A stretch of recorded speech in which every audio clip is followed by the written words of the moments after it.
And we're back. Game number 2 of Alliance taking on Liquid in our lone best of 3 of the day. Liquid trails the series 0-1 as Alliance came out on a tear with a draft that was going to take some hearty execution, to put it mildly, and that's exactly what we got. An 8-0 performance on Ake's chin, among other standout performances. Liquid held on as long as they could have. You could tell they had the tools. The execution just wasn't quite on par with what Alliance brought to bear. To help break down the draft, as we can see, which is already underway, welcome in once again Tralf Dodo, who lends his insight analysis to every D2L Western Challenge broadcast. And, I mean, what more can you say, man? Alliance, again, during the drafting phase, I really liked Liquid's lineup a lot more. You seem to be more in the Alliance camp. Turns out you were right, as tends to happen whenever you have a play-by-play caster go in a different direction than a former pro. But, I mean, looking ahead to this next series, we can already see Liquid has snagged up the Dazzle and Naga Siren for themselves. Alliance seems to be favoring the Bat right out the gate, again going with the Bat Rider pick for S4 and the Disruptor, an interesting pick in second position. Yeah, well, I mean, there's only so much you can assume from just the draft. Obviously, they have to play it out and play correctly. And I just think that Alliance, with the caliber of players that they have, they were able to do so with a fun little cool draft that they had. I really liked it last game. They get their Bat Rider again. I know Admiral Bola can play it in the off lane too, but S4 just seems to really have that down in the mid lane, and it's really fun to watch him. Disruptor, I'm so happy to see that, because this is one of my favorite support heroes to watch, especially with some really annoying glimpses into after people TP and whatnot. Right. So right. Yeah, I like. I mean, it's very early to tell, but I really like the Disruptor. I like the Bat, and as far as Team Liquid goes, Naga Siren and Dazzle. So I'm not sure if they run Naga as a 1, or sorry, in mid or as a 1. I'm not sure how they do that exactly. I definitely think that Naga tends to work out better in the mid lane. So yeah, we'll have to wait and see. It's a little early for both drafts, but yep. I think that Alliance, I think they'll be happy because they got their Bat Rider and they feel very comfortable with that. One thing that kind of jumps out immediately, you see the Naga Siren pick up. The days of the Naga support are all but over. I mean, you'll occasionally see it run there once in a while, and she can. Fnatic picks it, that's about it. Yeah, I mean, there was a time whenever Alliance ran it almost religiously, but yeah, that's kind of come and gone. I agree with you, one or two, one way or the other. But with a Dazzle Naga, easy to see how those two are going to synergize with Shadow Wave and the ability to begin to push early, especially if Naga gets off to a good early start. The Bat Rider, though, gives Alliance that combat potential. We saw them flex so effectively in Game 1. And I feel like Liquid needs to hand this game over to Demon and Koikva for the most part. And again, it's hard to tell where the Naga's going to end up going, if that's going to be a TC Naga. If it is, I would love to see Koikva get on one of his signature heroes. In my opinion, Tinker and Prophet are probably the most effective heroes I see him play on across the board. And, of course, Demon Shadow Fiend. The Shadow Fiend mid and perhaps run something that has a little aggressive potential for Liquid. A Shadow Fiend could go mid, or you could end up putting the Tinker mid. And either way, I feel like they need to get one of those heroes on the board here. Yeah, if they do go Shadow Fiend mid, then obviously is a one-position Naga. And I don't know if Demon would be playing Shadow Fiend, because then that means either TC goes back to support or they do something different. So that would be interesting. Centaur's picked up here, so most likely the hero for Bulba. Luna snap picked up there quickly by Alliance. So I mean, I like both things here. Honestly, I'm a big fan of Centaur. Mm-hmm. His ultimate's just, I mean, we've talked about this so much, so I'm just not going to. But his ultimate's very, very good. And it synergizes nicely with the and you were right about the Shadow Fiend, but I don't know if Demon's going to play this, because if he does, that means TC's going to have to be bumped to support, or maybe Bulba support, or something like that. So, well, I think what we're going to end up seeing here is Shadow Fiend mid with Dazzle, Naga, Siren in the safe lane and Centaur in the off lane. Then they'll pick up either a jungler or something here. That would make the most sense. But this is what they need. I mean, Liquid's draft last time, it's not like Demon's a terrible Sand King. God knows it's not. And it's not like Koikva's a bad Storm Spirit or TC's a bad Lifestealer. I mean, those are three heroes that fit very well with them. But, you know, in this situation, you're kind of up against the wall. You need one of those sensational heroes, one of those heroes that your players just get. And we've talked about throughout the entire time. Sometimes you have that. Sometimes a player it fits their style so well. Dindy Storm Spirit's a good example of that. Or, Sing Sing Mirana, Sing Sing Ember Spirit. It just fits. And I think that's definitely the case with a Demon Shadow Fiend. And I think it's definitely the case with Koikva on Tinker in particular. And unless they do something wonky, Like maybe have the Naga support and then maybe solo farm not solo farm, but safe lane farm the Tinker. I don't think we'll see that. But I don't know. I feel like the options are open on both sides here, and I want to see how Liquid finishes this draft. I do very much like the Shadow Fiend pickup. Alliance, though, they have the answers. Bad Rider, an excellent answer to a Shadow Fiend who usually wants to stay back, build pure glass cannon outside of maybe a BKB, and then just right-click you down. You've got heavy armor in Dragon Knights. You've also got the ability to push very effectively, deceptively well, I think, with the Luna and the Dragon Knight and how well they can work together if they just want to start marching down lanes and trying to take towers and rely on the bat to positionally force an enemy team back or lasso a high-priority target. This is another very fun draft to watch. They're actually going to get Slarders, so that's a fun pickup. Yeah, that means 4-position Naga. I was wondering about that more and more with just the composition of their heroes, and I think it would make more sense to have Naga as support. And I still think there's nothing wrong with 4-position Naga. I still think it's quite good. The Riptide damage is still really high. It's got a decent AoE. The Ensnare, obviously, is you don't see it skilled up too much when it's played as a core, but as a support, it's a very useful tool. It's also good against the Dragon Knight, who's most likely going to get BKB in almost every match he plays. So, yeah, Slardar is also good with the negative armor to... Let's see. Liquid's actually on Radiant, so it's unfortunate they're not going to be able to get, too easy of access to Roche, but still can do it if they want to. But the negative armor going through, again, like I said, the BKBs of most likely Luna and Dragon Knight's going to be strong, and that kind of fits the negative armor strat with Dazzle, Shadow Fiend as well. So a lot of negative, and actually Naga as well. So they have a lot of negative armor, 4 different sources from Team Liquid. Yeah, I think. Go ahead. I was just gonna. I say you're right. I'm surprised we both kind of missed that with the first 4 picks. We saw so much of it and honestly talked zero about it. Yeah, and then the Dragon I pickup also that indicates most likely an offlane Bat Rider. So the Chen was last banned up by Liquid, and I think for good reason. Ake played it amazingly well last game, and it could fit. It would actually fit in very nicely as a last pick from Alliance, and they look a little bit stumped right now. Maybe that's the pick that they wanted. Because if they went Luna, Disruptor, Chen with Dragon Knight mid and Bat Rider to kind of flank them from behind with an early blink, it could have been very devastating. So this might be something like a Venomancer for... I know that Alliance likes a Venomancer. Could also maybe be an... Oh, actually, they banned out the VS themselves. So yeah, I think maybe Venomancer suits the style of Alliance quite nicely. Also, the wards to disengage some blinks coming out from Liquid could be nice, but I could be wrong. I want to see how they end up building the Luna in particular. Loda, for the most part, likes to play greedy whenever he's playing just a true hard farming late game kind of a hero like a Luna.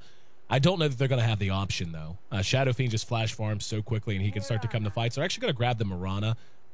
That's a very good pick, in my opinion. That's going to make it a little more difficult for Team Liquid to pour on the aggression. Also gives Alliance even more aggressive potential, which is always nice whenever you have a bat in particular. But I got to say, for the second game in a row, I was wrong in game 1. I really, really like Team Liquid's draft again in game 2. Alliance, certainly not as one-dimensional as they were in game 1, but still, I just feel like Liquid put this together, and like you said, that last ban, I don't know that it stumped them necessarily, but I think it definitely did change things up. And the way that they're doing these heroes, surely they'll switch that. Bulldog's actually on the Disruptor as of right now, so we'll have to see if they swap him to the Bat Rider. That's usually what you would expect.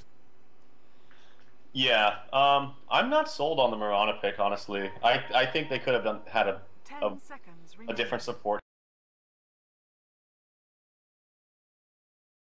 in general. I feel like if they try to follow up on an arrow when they don't have like a bat lasso ready and cooldowns ready, that that hero that just gets arrowed is going to get graved and healed, or they can counter initiate with sleep or even blink stuns of their own. So I'm not sold on this Mirana pick, though. Hopefully EGM proves me wrong for the sake of Alliance. But I think that there could have been a different hero that might have suited Alliance a bit better. But we'll have to wait and see. Obviously, I mentioned draft is only half of the game. It comes down to play and execution. Yeah, they did swap Bulldog, by the way, to the Bad Riders. So, and we're back in game number 2, just about to get underway. Looks like just a bad server. Sometimes that happens whenever you've got intercontinental play like this. Alliance, though, agrees that now is much, much better, and we're ready to get rolling. Team Liquid looking to knot the series, while Alliance looks to close it out 2-0. If you're just tuning in, I'm EC, and that is, of course, Trouf lending his insight and analysis. Doesn't look like we're going to have a lot of aggression here early on, but break down how you think this early game is going to play out, Trouf. Oh, well, okay, yeah. Back in the game, got to look at everything now. Let's see. Who are the 3 heroes here bottom? It's going to be Dazzle. Dazzle TC on the Slardar, and then Naga. So honestly, Bat shouldn't really get that much. He did get an early ward placed. And this is a little bit different of a spot that you'll see offlaners place it. Normally they kind of place it a little bit further down to give vision around right above the trees there, but he shouldn't get too much down here. Naga, Dazzle are actually pretty darn good as far as zoning supports or zoning offlane heroes out. So top lane, let's see, we've got Loda playing the Luna as well as EGM up here, and then okay, the Disruptor. Okay, this is one of the things that I love Disruptor for, is that it's very, very difficult for off lanes to get into the proper experience range. Bulba wasn't even able to place this ward, so I feel like Bulba's gonna have a pretty bad time up here. Yeah, I mean, you can already see, I mean, the aggressive potential is huge whenever you've got your double, I don't even know what you'd call them. I know. Early smoke on Ake, by the way, in mid. Yep, and he's going to come right behind. There's the Dragon Tail to lead off. He's got Glimpse skilled, and Koikva's in trouble. He's going to count out the seconds. Down, he comes back. And first blood on the board going the way of Alliance. And that is actually ridiculous how effective that is at level 1. I really wanted to point out something cute that I had never actually seen done before, though I'm sure players have been doing it for a while. I just never noticed. But Alliance off to a very early lead. I had the camera on it as you were talking about what was going on across the map. Bulldog actually had the courier wait on him with his boots at his own tier 2 before he put them on. That way he could more effectively block the creeps as they came down lanes. So he didn't have the movement speed, and he could just walk slowly even with the even when they were walking slowly. I just thought that was really, really cool. But at any rate, Alliance off to a good early start. Yeah, I mean, it's okay. You should still be able to block it with your boots, though. But yeah, I've seen people do that a lot. I don't think it makes that much of a difference, but it obviously makes enough difference to warrant him trying it out. He's taking a little bit of damage, trying to disrupt the pull here from Liquid. They're trying to still get the connect, but Admiral Bulldog doesn't want him to. Looks like they still will be able to get the connect, so Admiral Bulldog taking a lot of damage, and a little minor win there for Team Liquid, though, as they get the also the Satyr camp, which is like the best camp because you can get a full level from it. So yeah, and then he actually finds himself in mid. Solo kill. Koikva. Oh, no. Koikva communicating with the team and just saying, yep, we know where he's going. He only has so many places to go, and Koikva with the well-placed raises gets himself on the board and sets Bulldog back quite a bit. He will make it back in the lane. He did find level 2 amidst all of that. Now Bulba being blocked by EGM, and there's the glimpse back. Arrow. Oh, no. Very, very, very narrowly dodged. They still might get him because Loda's now joined the fight.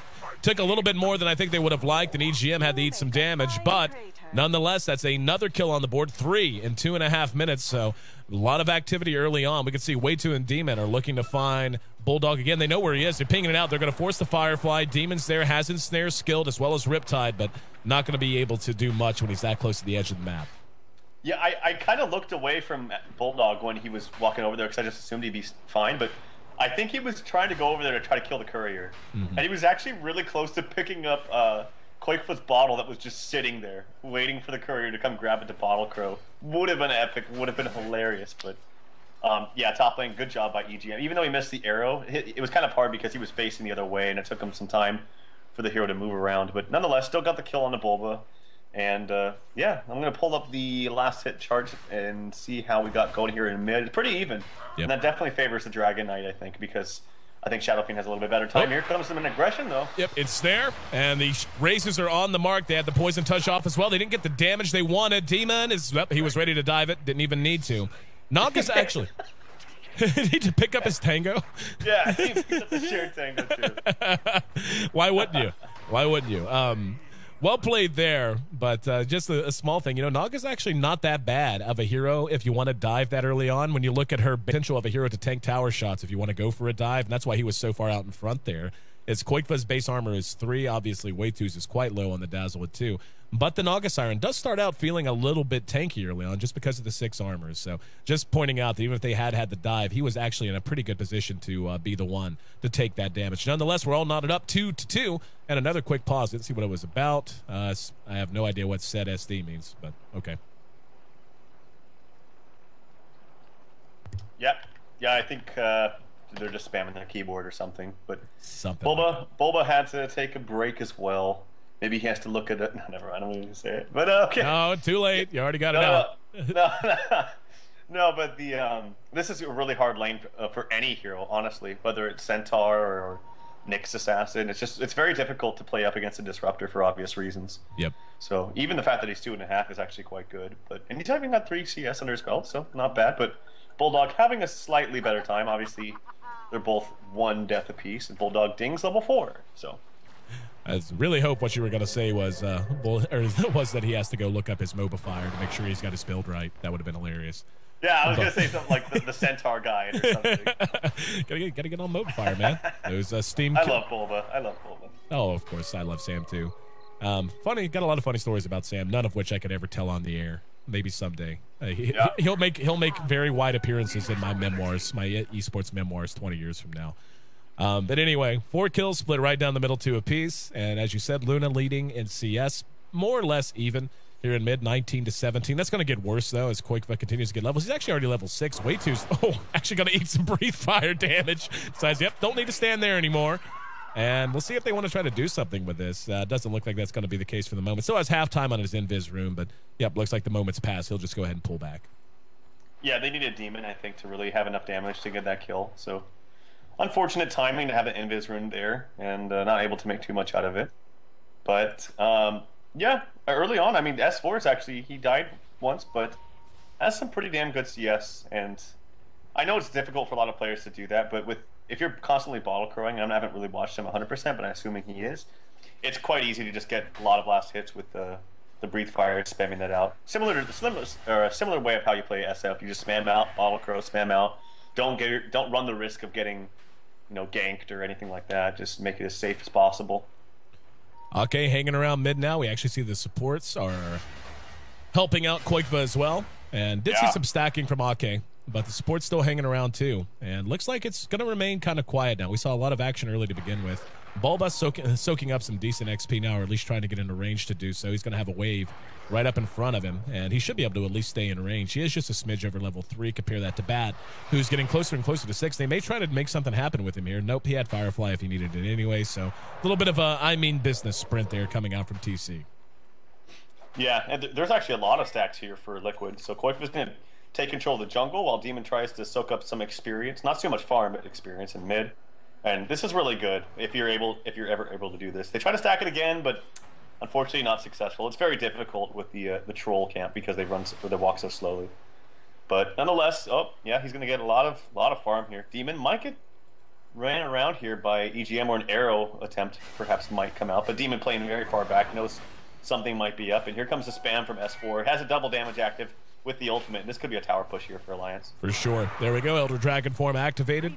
And looks like Liquid and company know something's up. They see Ake there. They can assume that Mirana's there. She's made no presence in mid, no presence in top. 2 Midases are already out on the board. The first was to come on Loda. His came out about a minute ago. And we see Koikva getting one of his own. And that's something I didn't even talk about. Whenever we were talking about the draft and the Shadow Fiend, they did opt to put Demon on the support instead of Koikva, and which makes sense. But for any other situation, but the fact that it is up arrow, barely dodged by Koikva. Yeah, would have been terrible. They're gonna get this tower because of the DD. If no other reason. But yeah, the fact that Demon's not on the Shadow Fiend, even though it is arguably his #1 signature hero, just because that's just really not where he fits in. He's playing more or less exclusively support now, except when he plays that hero for other teams. Yep, I think that's fine. I think Demon plays a fine support as well. Oh, he does. And Koikva's, he's playing just a fine Shadow Fiend as well, and has a very early Midas as a result of all this great stacking from his support teammates. So, and then again, like I mentioned, it's going to free up the mid lane now for Demon on the Naga, which is a great hero to get some secondary farm on your support, because obviously this hero can do wonders with levels, specifically with levels as support, because if you're able to somehow get a fast level 16, the 60-second cooldown on the Song of the Siren is just amazing. Not to mention, they have some pretty decent, okay, not the best combo team, it's pretty much just the SF ulti, but you can also run through him with the Stampede, I guess, but yeah, not bad. Gonna see Ake rotate over to bottom. He's gonna soak some much needed experience. He's just level 4. Not terrible, but that's gonna be quite a number of creeps he's gonna be able to both last hit, and he's gonna be level 5 and then some after all of this, so that's nice for them. In the meantime, though, TC has completed, in my opinion, the most important item a Slarter can get early, the Blink Dagger. And, you see a variety of builds on Slarter. I think TC tends to opt for this more often than most other players. Going top immediately with it, by the way. Yep, and this is what you do. Like, I really don't like Vanguard first on a Slarter. I think the Blink is just so tremendously essential to him. And you don't just want to hard farm him either. He's a hero that I think that he just got spotted in ping, though. Yeah, he did. They know he's there. So that's great heads up by Loda, by the way. They had no wards at all. Looking at any kind of transition from TC to the top lane. So really heads up. Smart play from Loda. Solo kill down in mid. He was pursued all the way back by S4. They cannot have that. Now we're going to have an engagement at bottom. Way too Graves himself, and it's going to be flame broken out of the TP and just trying to do what damage he can. So he was caught out there at top. We can see off of the action, Liquid decides to push, so they've lost 2 with the 3 they have standing. They are pushing at top. Demon's going to go ahead and teleport mid so he can find some levels that are equally much needed as he's looking for his own level 6. Off of that as well, though, looks like Alliance is going to be in a position to trade tier 1s. I don't even know if they're going to get this tier 1 tower up top, which is really bad for Liquid because you just spent your one position hero TPing top to try to get a kill with a Blink Dagger. And that's an item pickup. It's like he has no farming capability. He didn't go for Midas, so he gets the blink later or anything. So he went for I want to fight right now. If they don't get this tower, this could be really bad for Liquid. And it looks like Alliance are trying to defend this. Arrow shot off the mark. Load is right there though. It is still outside of deny range for the moment, and I think it is. Like usually it is. Yeah, it is. So 1,300 gold or 1,300.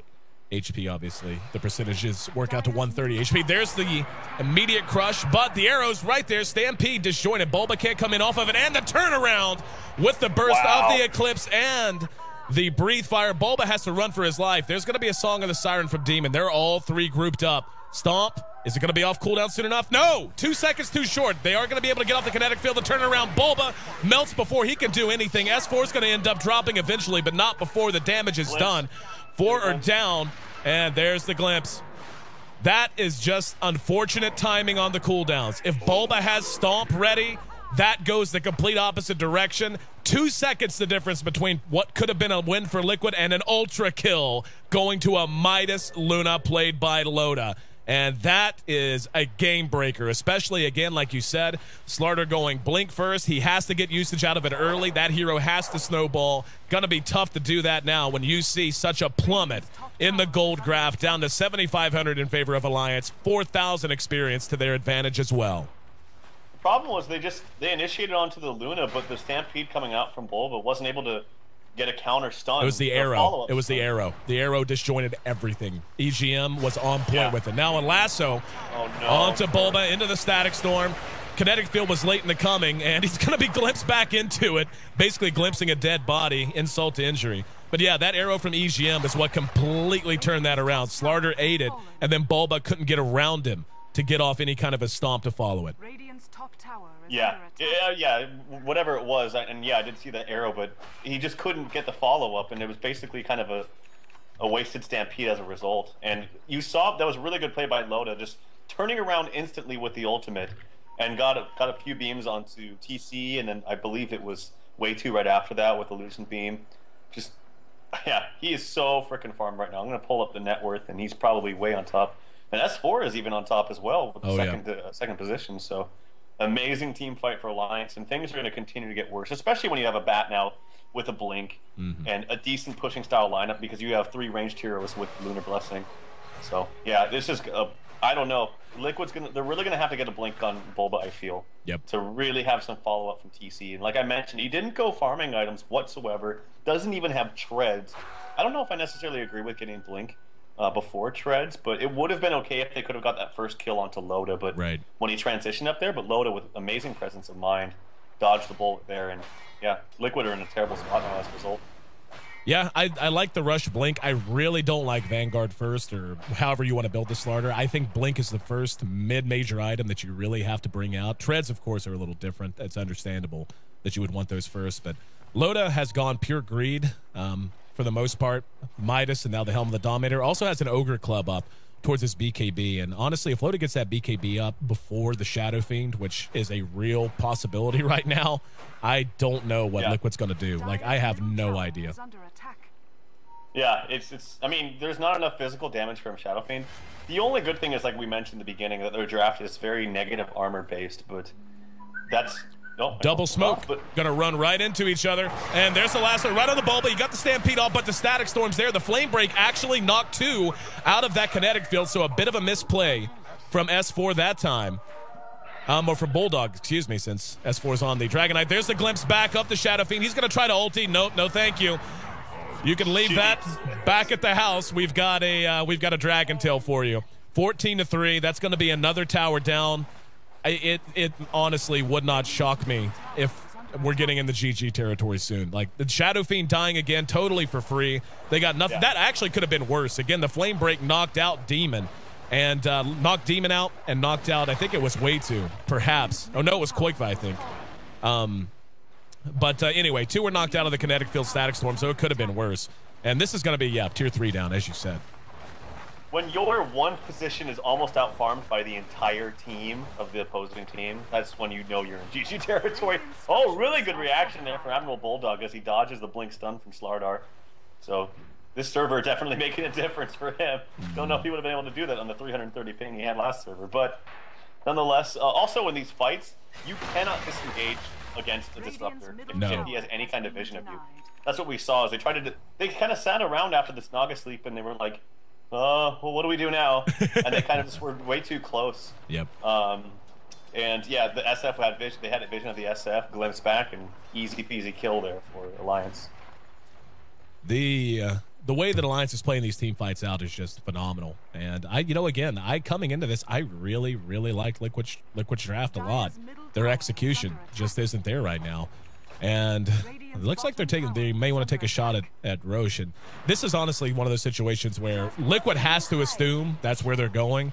It doesn't take a genius to know, well, you just had your tier 3 knocked out. You don't have your tier 1 or 2 mid, and you have your tier 1 bottom down. So I think they're just pushing top and just conceding this right now. They know it's happening. They just know there's no way they can fight it. Yep, free Roshan here for Alliance. And Loda, I agree. Once he gets that BKB, it's like... The hell, he's skipping it now. He's actually gone Yasha. He went Ogre Club Yasha because he doesn't need it.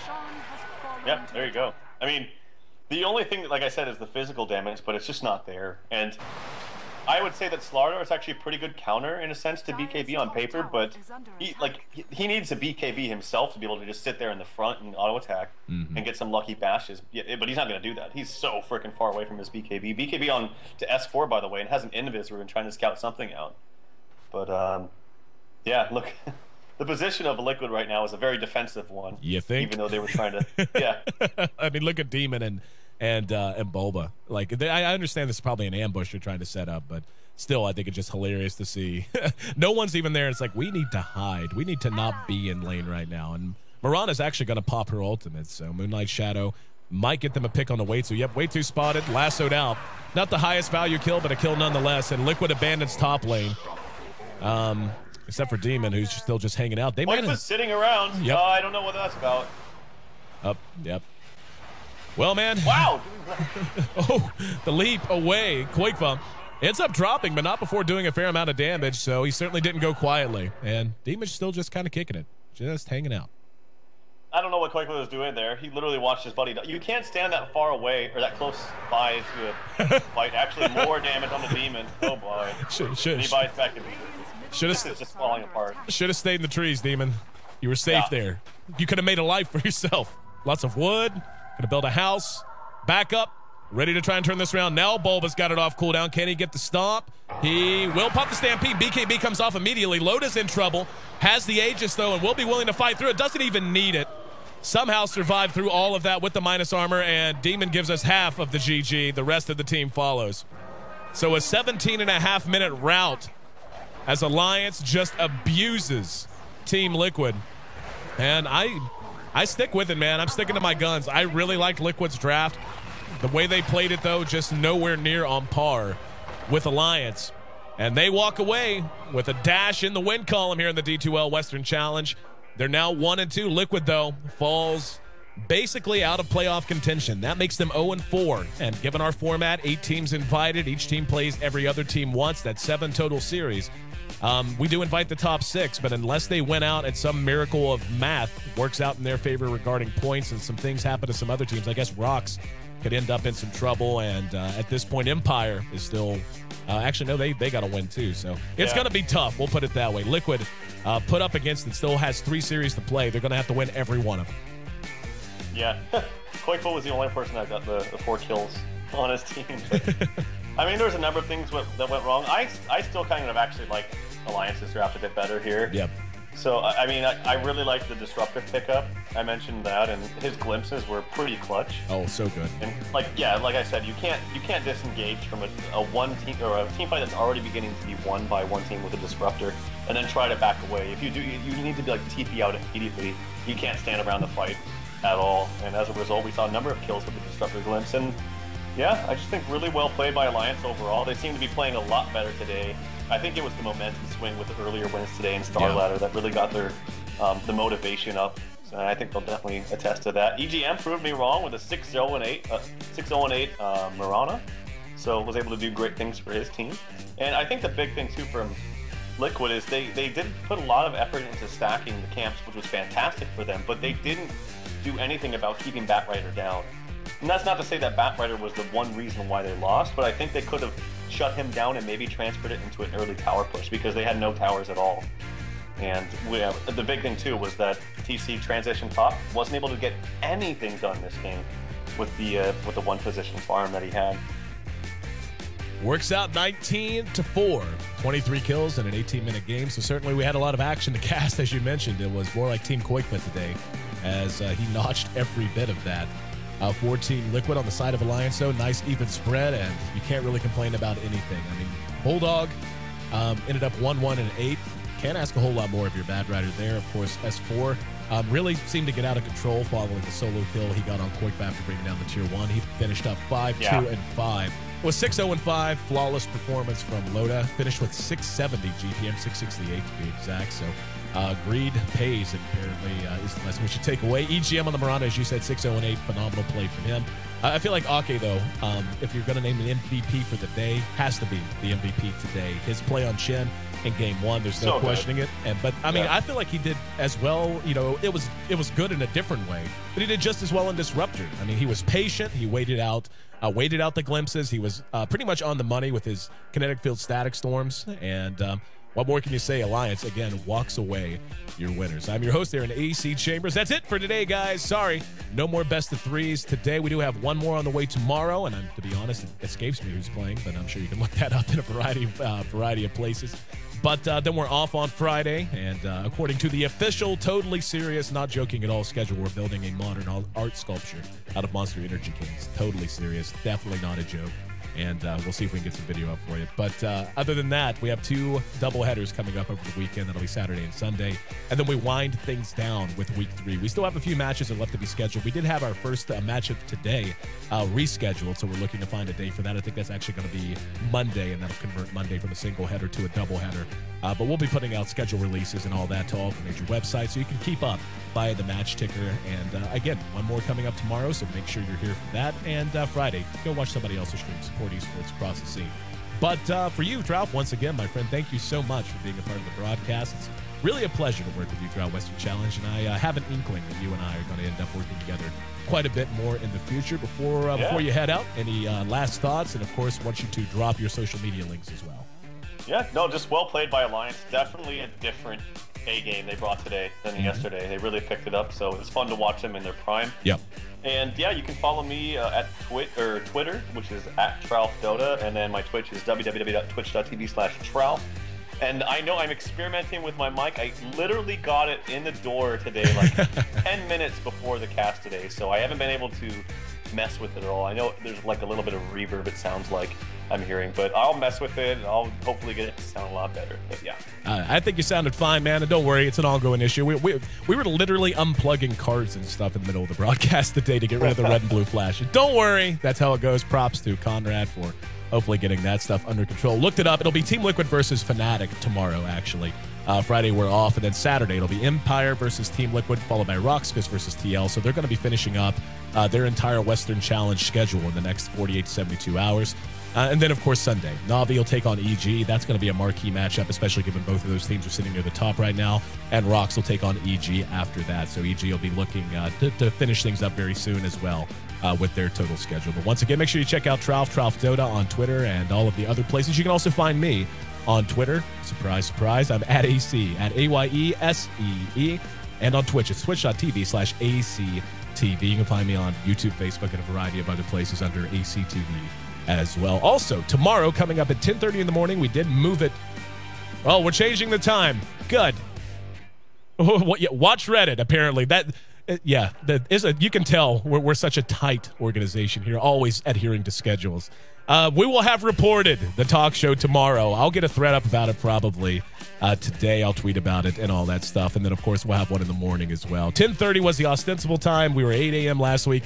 Still a work in progress, but we hope to deliver a good product to you tomorrow, no matter the time. We hope you guys will be a part of the show then as well. Once again, on behalf of myself, Trouf, and everyone else here at the D2L, thank you so very much for being a part of the broadcast. We'll see you back tomorrow, kicking off at, once again, noon Pacific Standard Time for Team Liquid versus Fnatic. That'll be 3 p.m. if you're on the East Coast. That'll be 9 p.m. or 2100 if you're one of our brothers and sisters out in Europe. Until then, enjoy your morning, evening, or afternoon, and enjoy some Dota.